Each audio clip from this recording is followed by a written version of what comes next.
Welcome to everyone who's tuning in to join us for the Samuel Lawrence Foundation's First Friday series. This is our March edition. My name is Taylor Moore, and I'm the Program Director of the Samuel Lawrence Foundation.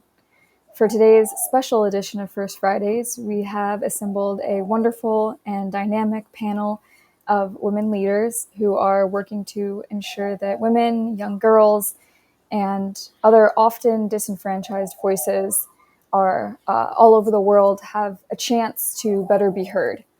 And so with that, I'm going to turn this over to our moderator, Lance Gould, who is the CEO of Brooklyn Story Lab, to go ahead and introduce our speakers today.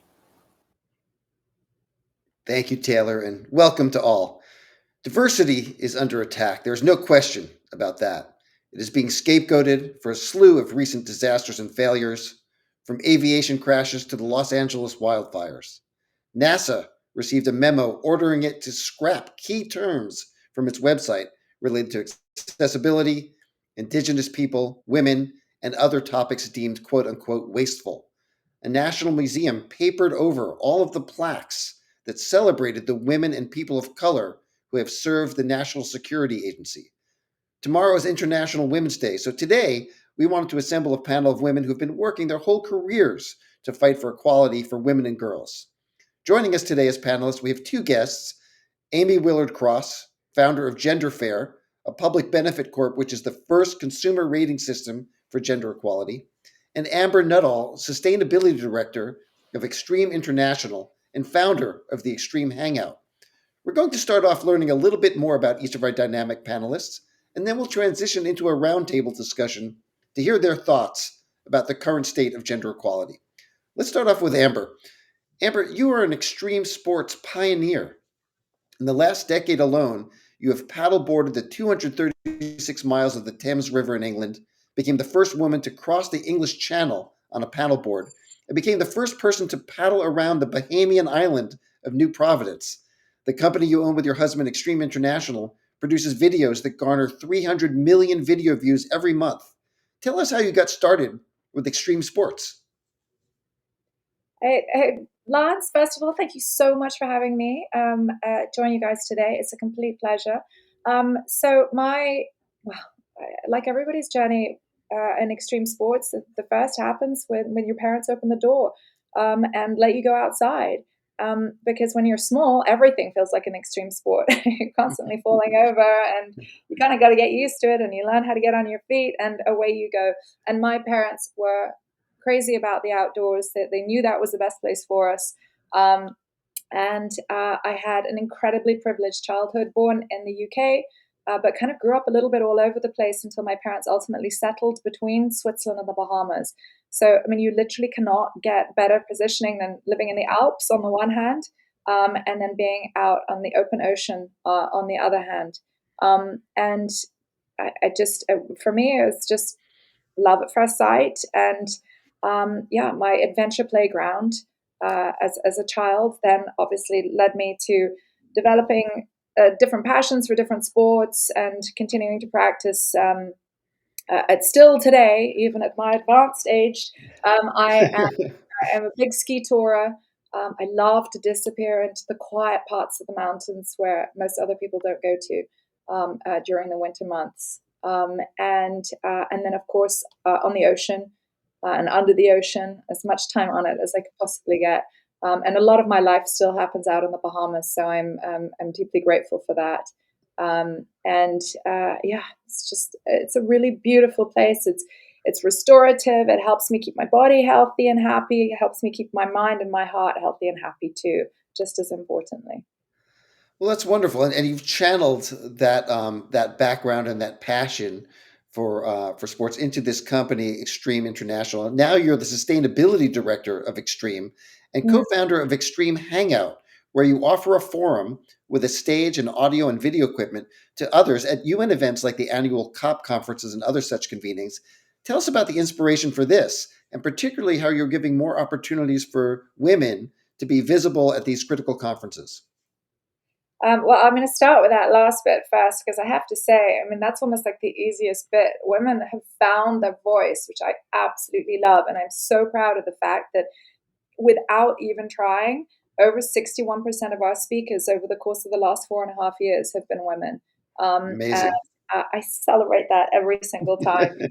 But the reason we got into this, and I managed to persuade my husband that this was a really great idea for us, is around 2018, 2019. We all know, I mean, I call it the Greta Thunberg effect.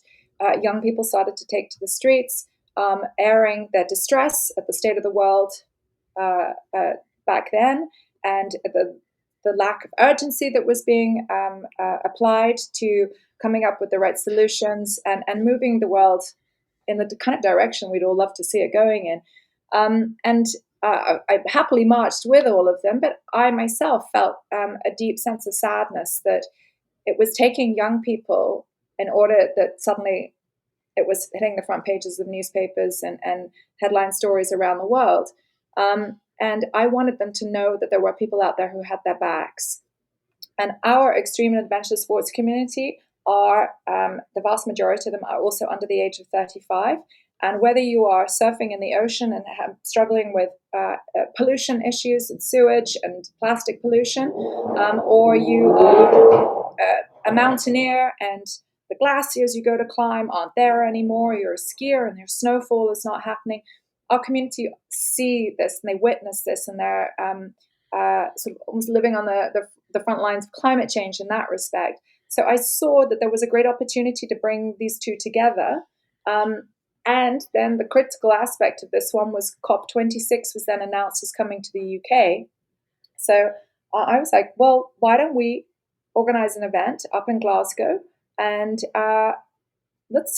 we'll hold a space and let's make it about intergenerational conversation. Let's make sure that these young people understand that we want them to be part of the solutions and we value their contribution, but also to reassure them and let them know, because there are brilliant and amazing people out there who do have their backs and who are working incredibly hard, many of whom have been working for decades on this, and that there are today still modern companies and organizations who they may be picking up the mantle a little later on in the day, but they're still going there. So there is movement in the right direction. I don't want people to lose heart.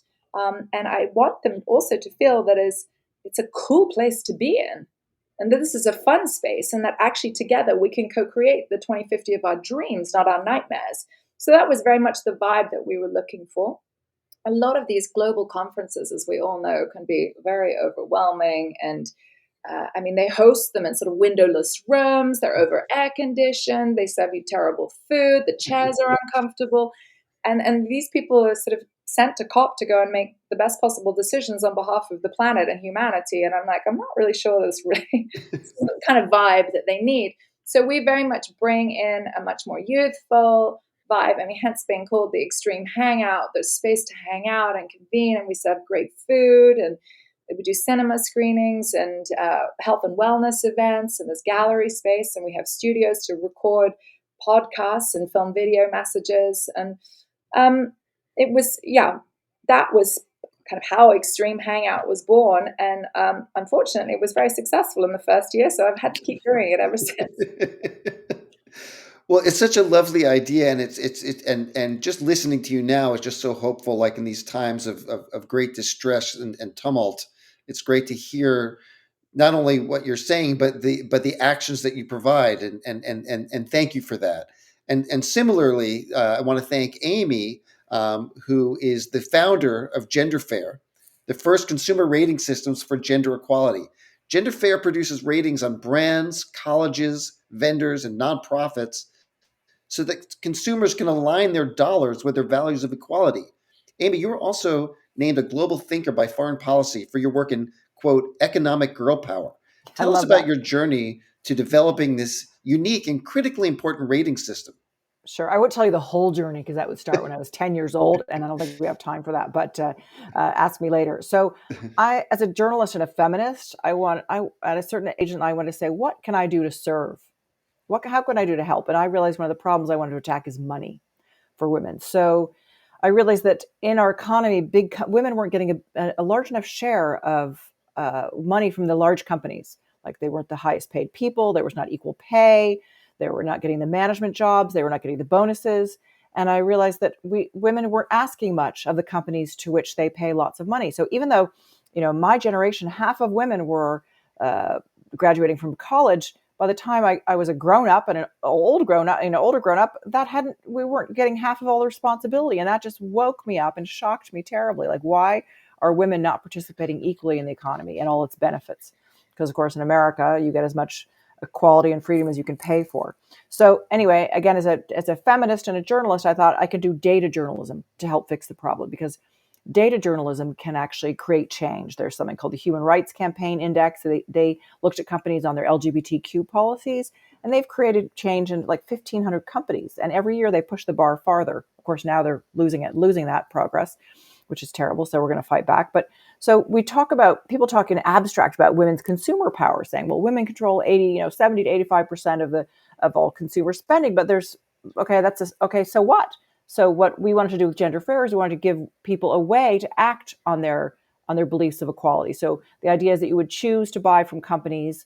You can choose to buy from GM, which has a great score on our app, or you could look at Tesla, which at one point had a 0 on our app.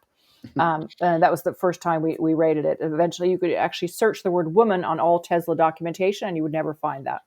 So that's the idea. We want to give people a tool to act. We say data plus action equals change. So ultimately, we want to have a global female financial rebellion towards the major economy, and not give our money to companies that don't serve women, which means usually other people well.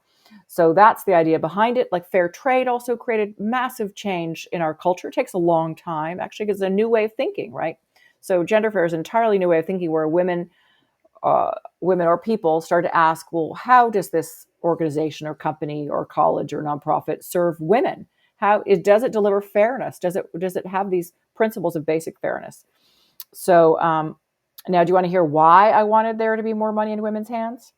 Absolutely. Okay, here's the why. Not just to buy things, but because in America, the country where I vote, I also realized that we didn't have the Equal Rights Amendment, which I marched for as a little girl. We don't even sure whether it's actually in law or not yet, but we didn't have the Equal Rights Amendment because we didn't have enough women in Congress to pass this legislation. And we didn't have enough women in Congress, I realized, because we weren't being funded equally electorally. So it all comes back to, like, rights and money come back to each other in America. So the fact that, of course, that I think I could help on this problem is kind of crazy, but call me Don Quixote.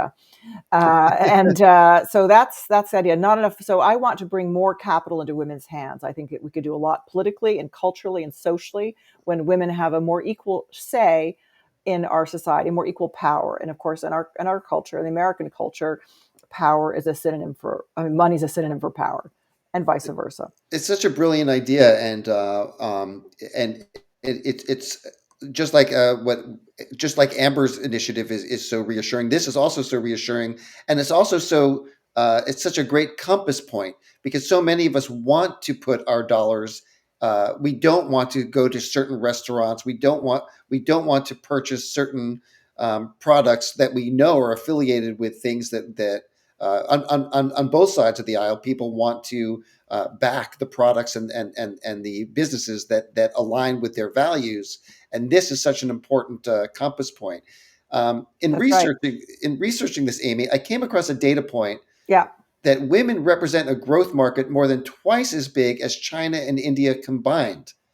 You coined a concept that you wrote about in Time magazine, which echoes some of what you were just discussing, but I'd love to put it into this framework.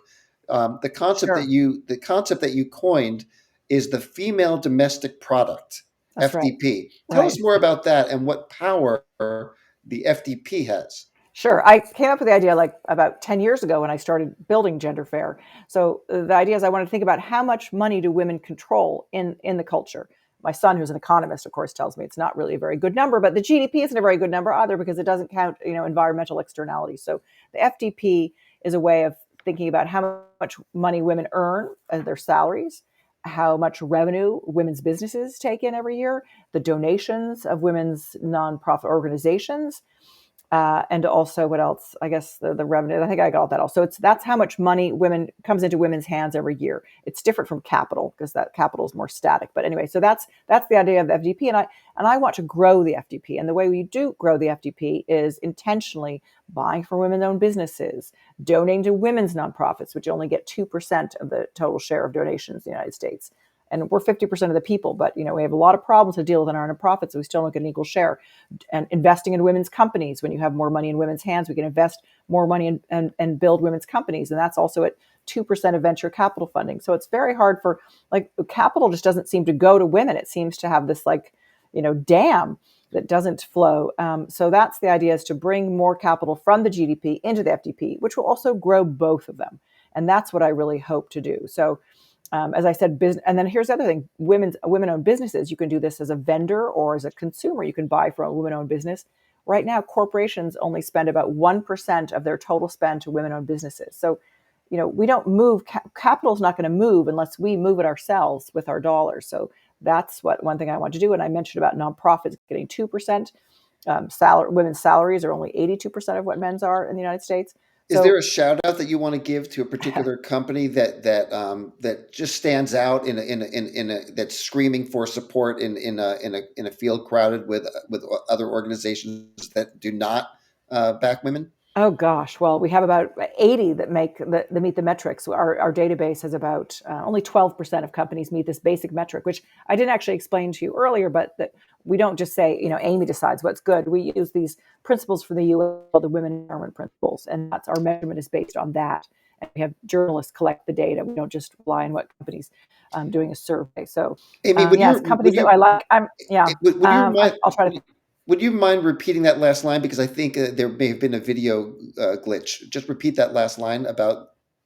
By the measurement. So I didn't just decide what to measure. It's not what Amy Cross chooses is right. We use the UN Women Empowerment Principles as a guideline for our metrics. And they have about 5 major categories. I won't get into it all. You can look it up on our website. But so that's what we measure. And as for companies that do really well, like Citibank is the best bank. They did the best pay study in America, which was equating apples and apples, not apples and oranges. Sort of there's the ways of collecting pay data. Logitech is amazing. Logitech is there. We work with them. They're funding great work and B2B vendors, and they still very, very focused on helping women in tech, which a lot of companies are moving away from. And their Logitech just put out this amazing study about actions people can take. So that's a favorite. Sorry, I don't really think about having favorites, but I can add something later on. No, that's fine. That's perfect. Yeah, but on our website we list some of the major brands, and and mainly I also think buying from women is the best thing, because women or Black-owned businesses. This is the way we move capital. Absolutely. Well, thank you both for sharing some of your personal journey with us and how you got into what you're doing. Now let's bring Taylor back into the conversation and shift to talking about some of the obstacles faced by those of us who support gender equality. What do you find most alarming, and what are some of your suggestions that you might offer to navigate those obstacles? Let's start with Amy. Oh, well, I mean, I don't know if this is a global or a American-focused conversation, but I know mostly about what's happening in America right now, and I'd say the current political environment is very hostile to women, and the business environment. We hear of organizations where their corporate sponsors are asking to be removed from their websites, which is, disheartening. And as you said, women are being removed from government walls. And even today, the big scandal yesterday was Apple Calendar removed International Women's Day from the calendar. So I have to say, as a human, as an earthling, as Tiffany Schlein calls us, that is incredibly painful to be written out of places where we've already been written. So that's a huge obstacle. We know that what else is happening? There's this anger about diversity, equity, and inclusion. And when you think about it, people may not like diversity, but who's against equity? Who's against inclusion? These are very nice ideas. So I'm very disheartened by it. That's an obstacle. The SAVE Act, this new bit of legislation that's going to ask birth certificates to match up with current ID, it's going to stop a lot of women from voting. I mean, there's a lot of obstacles right now, but I guess that's why we're going to run an obstacle course. And Amber can probably teach me how to do that, because I'm not very good at extreme sports. And the return to office mandate. that is, in some way, some people want to work at the office, which is great, but having it be optional seems like the wisest thing for a lot of people, and or just not full time, because I know some young people want to go to the office, and I mean, I would like to go to an office if I used to love to go to my office when we still had one, but anyway, there's so many obstacles. Yeah, Title IX being maybe disbanded in the United States. So now, do you want to go to solutions, or is that enough obstacles do you want some more obstacles? What do you want? Let me go to Amber first, and then Yeah. we'll come back to you for solutions. Yeah. Well, the obstacles are, they're not just in the US, that is for sure. And it's, I find it extraordinary that we're in 2025 and we're still even discussing it. I found it extraordinary, what was it, 3 years ago, when the UN published a document about gender equality and suggested that I think it was going to be another 150 years before we could expect gender equality. Oh, And yes, yeah. But it was like the way that people published that, and they were like, okay. I'm like, no, that's really not okay. That is, I'm like, we're thinking that we can, I don't know, hopefully turn the world around and achieve the goals that we need to by 2050 from a climate perspective. But we're going to leave the gender equality thing to be like, okay, that'll happen in 150 years' time. I'm like, that definitely doesn't happen. And I mean, I've always got my climate hat on anyway, but one of it's one of the SDGs, the Sustainable Development Goals, that were published by the UNFCCC, which deal with all of these climate conversations. And women and gender equality are absolutely one of these Sustainable Development Goals, because it is already proven that where there is more equality and where women are educated, young girls are educated, there are better outcomes in terms of managing land and farms and getting jobs. And that will all help us go in the right direction to achieve the climate goals. So we absolutely need to bring everybody along with us. And it's very vexing, the whole thing. But I think we should talk about solutions, because I think there are so many of them out there. And I get excited about talking about the things that we can do and not worrying about the mess that we're in too much. Well, let's talk about solutions in 1 second. But both of you just cited Amber. You cited the UN, and Amy, you cited some other GDP studies. But there's something called the Human Development Index, which rates every country on a number of data points for how developed it is and how successful economically it is. And it's really the countries, particularly the Scandinavian countries, and Japan and a few others, that are always top of the list because of how, to Amber's point, how women are have more equity in those countries. So maybe through the lens of solutions, we can talk about how what Amber just referred to about how equity leads to better economic outcomes. But Amy, do you want to start? And Taylor, feel free And to environmental weigh in income. as well. And environmental outcomes as well. Like, the SDGs are super important. And when I was at the Clinton Global Initiative, the leader of the women's group there said, or the women's section, we should put the SDG 5 as a lens on all the SDGs, because when you solve for women, it helps solve for everything. And I love that thing. For viewers, SDG 5 is the goal about gender equality. So look at education through a gender lens, or environment through a gender, water through a gender lens. That creates more fairness. And I agree with you, Amber, that the fact that we can take that notion of, it'll take 200 years to become equal, that's just so unacceptable. I don't know how in the rational modern world we can say this is a right or righteous thing. Yeah, Amy, I love what you said about using the lens. I'm always referring to this again with young people.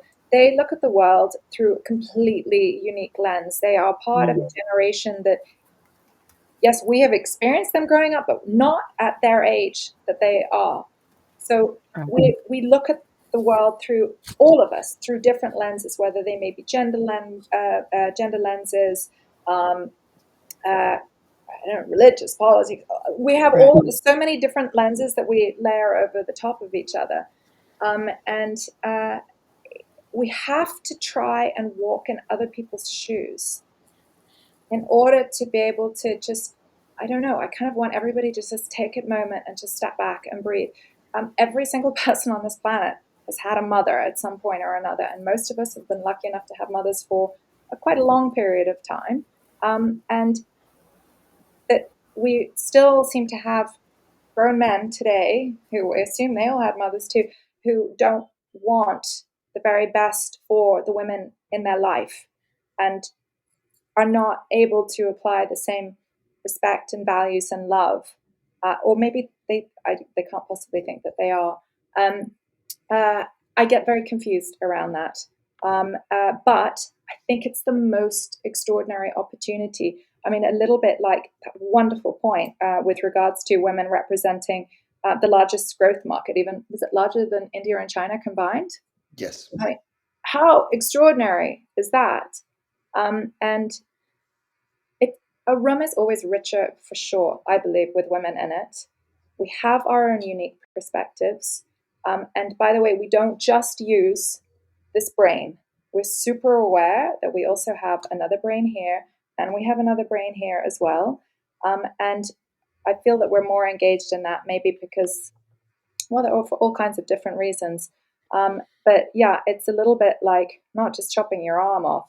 I mean, it's kind of like chopping yourself in half and expecting to be able to operate well. And we very much like when it comes to climate, where we're failing at the moment, we have to look at our narrative and we have to explore how we can empower people to feel comfortable with this equality that women are so desperately seeking today. Because I think there is a lot of confusion as to why it hasn't happened. And I think again, we do this a lot in the climate space too. You should do this, you need to do that. It's quite patronizing. The implication is that you're stupid if you don't do it, and it builds walls up and people push it away and they don't want to know about it. We have to find ways to break these walls down and make communities, or ensure that communities feel empowered to make these decisions and build this equality within their own communities and find that love themselves, because ultimately I do believe that it all does come back to love. Mm-hmm. That's a good point about working in smaller communities. Because you look at like a global picture, it is quite daunting, but you could do a lot of things. A lot of people in America are saying that's a way to act politically and engage with, or just economically engage locally and take action. So I think that's a very good idea, a way to sort of deal with this obstacle. And I would, yeah. Like, oh, sorry. Go ahead, Taylor. I was just going to say, yeah, while we're talking about that too, it's like what Amy mentioned earlier. It's like we vote with our dollar, right? And we can do that in our communities on a smaller scale as well. And it's like it's more important now than ever, with a lot of companies pulling back DEI policies and things like that, to go ahead and check a company's policies before you buy from them, right? Because every purchase that we make, it's a statement. It's a way that we show what we value. It's the way to show what kind of world that we want to build, what kind of world we want to live in. And when we're supporting women-owned businesses or companies that prioritize gender equality, companies that invest in women's leadership, we're actively like helping to shape the economy to reflect those priorities that we have, right? So it's like when you support a women-owned business or a women, run company, like it is a vote for women. And it's interesting too, because it's like studies, when we're talking about community again, like studies have shown that when women actually have more financial power, they reinvest that money back in their communities at much, much higher rates than men do. So when women succeed economically, all of our communities succeed as a whole as well. Right. There's another obstacle that That's I want to point. There's another huge obstacle I want to point out. There's something called gender lens investing. I don't know. Have you all heard of this? Where you people who buy stocks and equities choose that they can put a gender lens and choose companies that do well, sort of on an index similar to ours. There are several that you can buy ETFs based on which companies have women CEOs or do well by women. And this is a very small portion of investment. And actually, we can show that these women companies, public companies that have high gender ratings, they make much more money. Like there was just a study that came out yesterday, but it still hasn't changed behavior. So there's these cultural impediments to people's change of where they spend their money, where they do anything, actually. And I find that very disheartening because we always thought that, in the capitalist society, more money is always the value, but it isn't always. Like the same thing, if you can invest well with gender lens funds and you don't do it and it makes more money, then what's your real value? Is it money or is it not supporting women? So that's a very good point. So instead of an obstacle, then there's a thing you can do. You can invest in gender lens funds or invest in women or Black-owned or minority-owned businesses. And that's another way you could fight these obstacles. The other thing I want to say about fighting obstacles is that people power are the best things in the world, isn't it? Like when people organize together as you probably know Dandelion Project, Amber, right? The women of the environmental movement. Yeah. So the more we do this, the more we can change. There's the environmental movement, the feminist movement. And right now, if we want to keep on creating change, let's talk about a financial revolution for people power. That's how we can surmount these obstacles when enough people say we'd like things to be a little bit differently in their town or in their country. So I really do believe in collective action, whether it be economically or politically or socially. And I'm going to hope that nice earthlings can get together and do that. Well, speaking of earthlings, that's a good segue to the next question. Let's talk about space. The world's richest men, Elon Musk and Jeff Bezos, are in their own mini space race. And as a side note, multiple media outlets have noted that their rockets are looking more and more like penises. But these men are also capitulating to the new administration in untold ways, while Musk has become an unelected overseer for the new administration. We know about stories like the women who are the heroes of Hidden Figures. What do we lose, Amber, Amy, Taylor? What do we lose when we deny women opportunities to participate in critical programs and instead delete references to their achievements on the NASA website, for example? Amber, let's start with you. I mean, the deleting references to their achievements on a website. I mean, a little bit. I'm so horrified that Apple have removed International Women's Day off their calendar. I mean, it's like, guys, just because you eradicate the writing doesn't mean that it didn't happen. we all still know it happened. You can't write us out of history. So that seems very futile and rather desperate, actually. And sorry if you can hear a clock chiming in the background. It's 1 o'clock and here and all's well. Yes, exactly. All is well. So what do we lose when we deny women the opportunity to participate in these programs? I mean, as Amy said, it's that unique lens. It's those unique perspectives. We all have our own unique experiences. Again, it's like sort of saying, right, I'm gonna just operate with half of what is available to me. Well, why wouldn't you put everything into the room? I mean, that is a form of lunacy. I mean, of course, the great tragedy is for particularly the young girls and young women growing up today, because it breaks my heart to feel like they would feel that they're not as valued as the boys. And we know that that's happened across many societies and cultures. But we can change this. And I think that women like Amy, like Taylor, like so many others, the women from the Dandelion Project, I mean, they are an extraordinary group. The Female Quotient, there's a Women for the Environment WhatsApp group that I'm a part of here in the UK. I don't know how I would breathe without all of this support and love. Not that it's coming in my direction, but for knowing that it is going out there to support all these young women who are growing up. So actually, I believe that it doesn't take too much today as a young woman.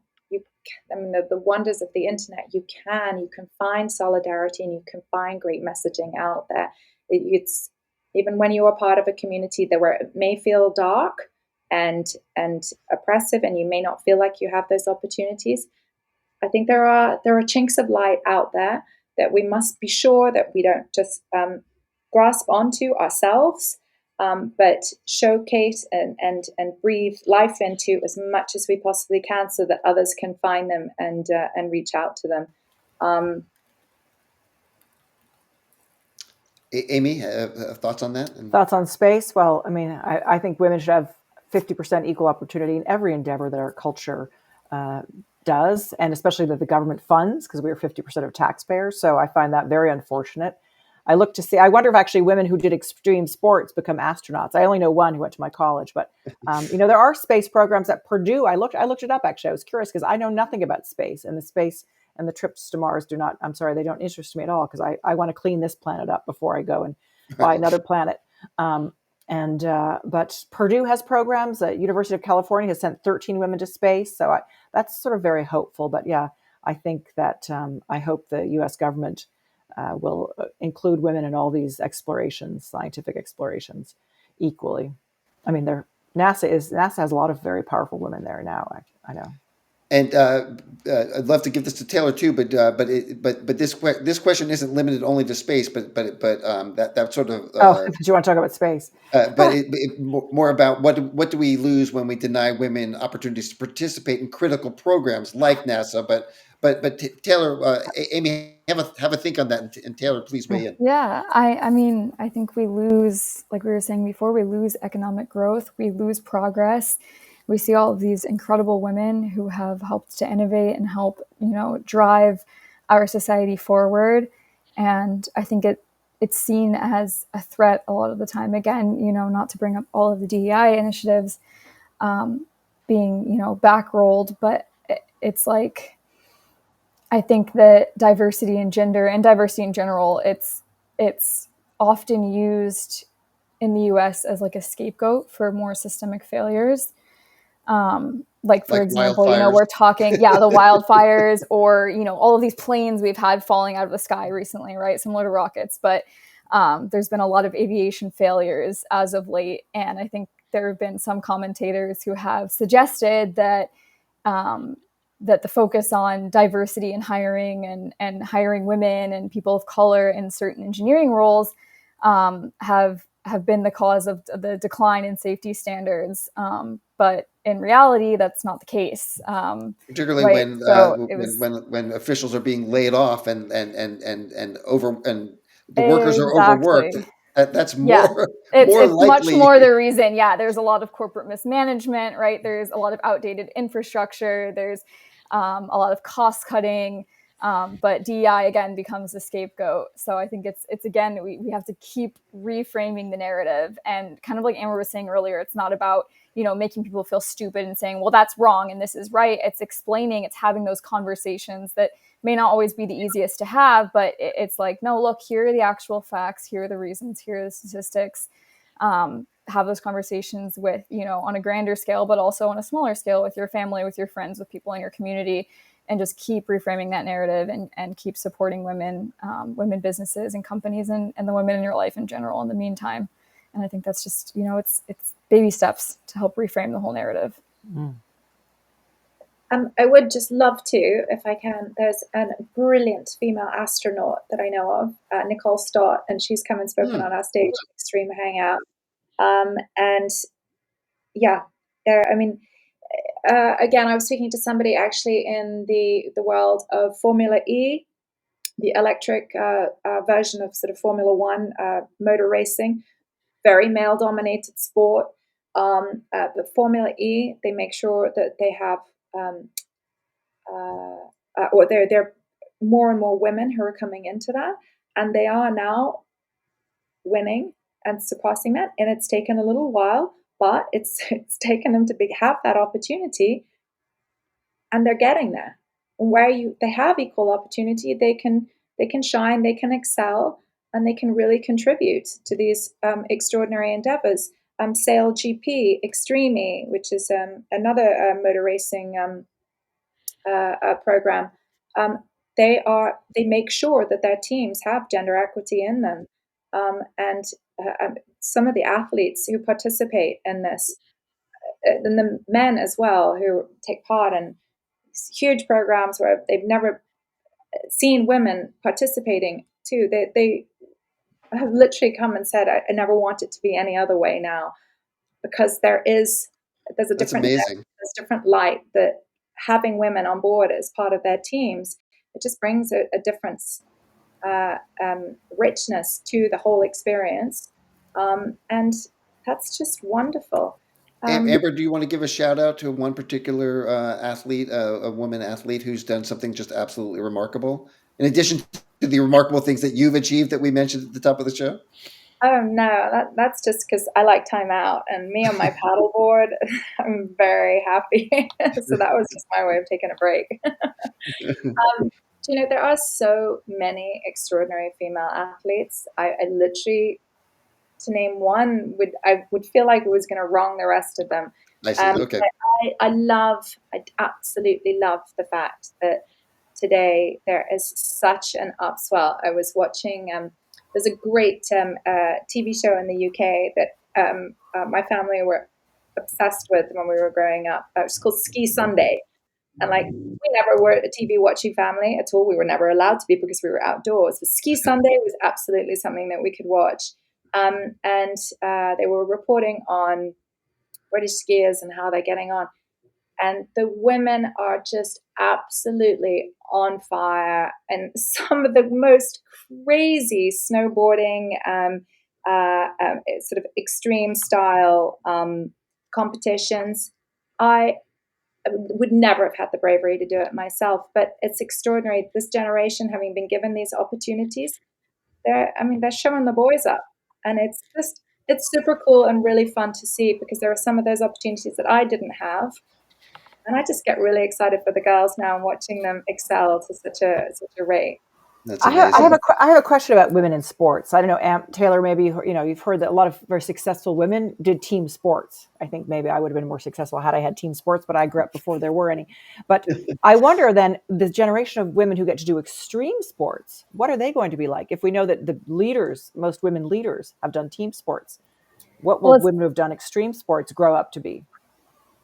I don't know. It's so interesting. It's making me think of, I'm a surfer, and, here in Hawaii, and it's like, we're not just now seeing kind of surfing be opened up to women.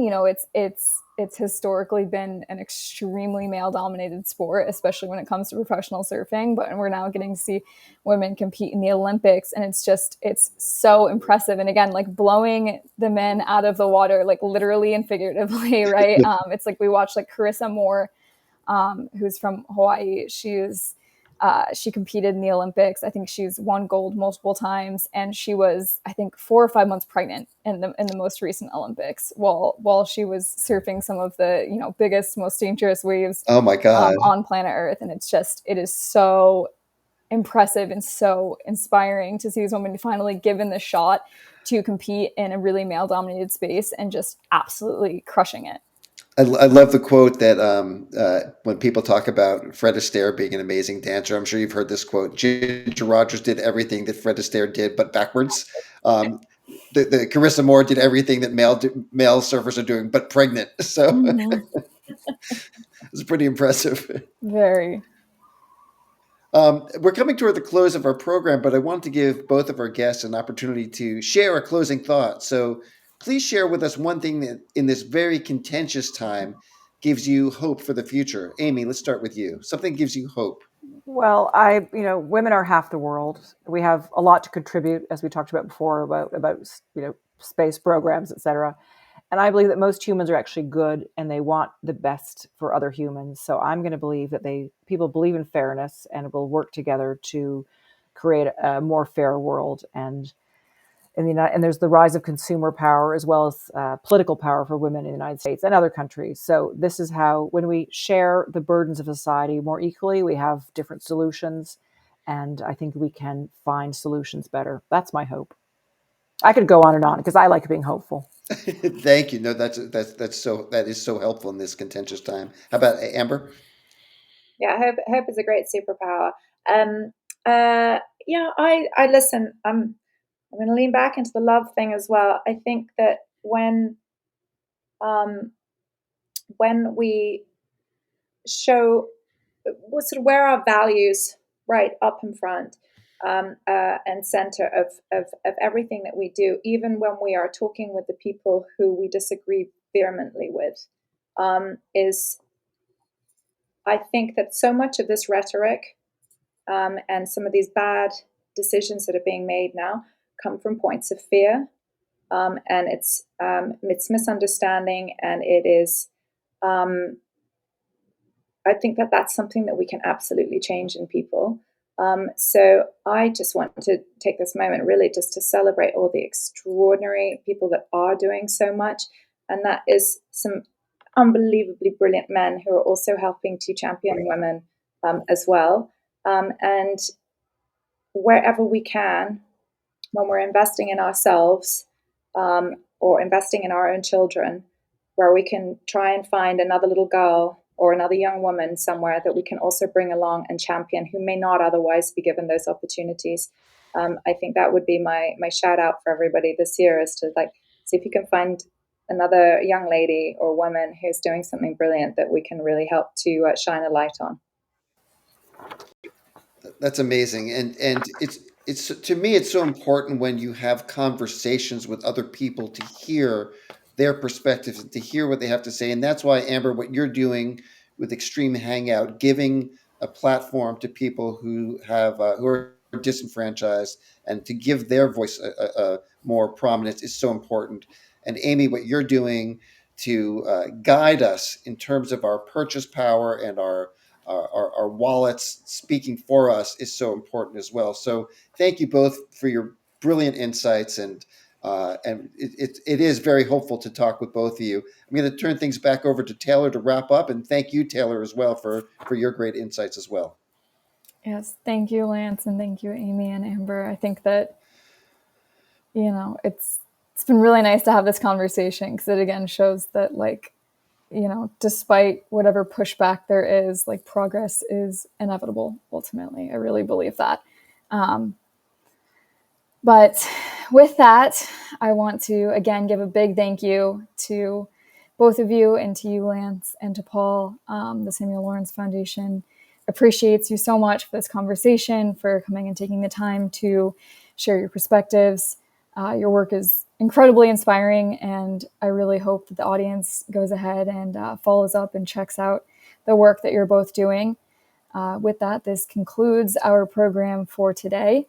If you'd like to rewatch or listen to this podcast or read a transcript, you can go to the Samuel Lawrence Foundation website in the coming days. The website is samuellawrencefoundation.org. This will also be up on Spotify, Apple Music, and YouTube. Thank you again to both of our panelists. If you'd like to learn more about Extreme International and Gender Fair, you can find them both on the Samuel Lawrence Foundation website. And thank you to Blue Planet Alliance for their partnership in the First Friday series. Please also visit brooklynstorylab.net to learn more about the purpose-driven work that they are doing globally.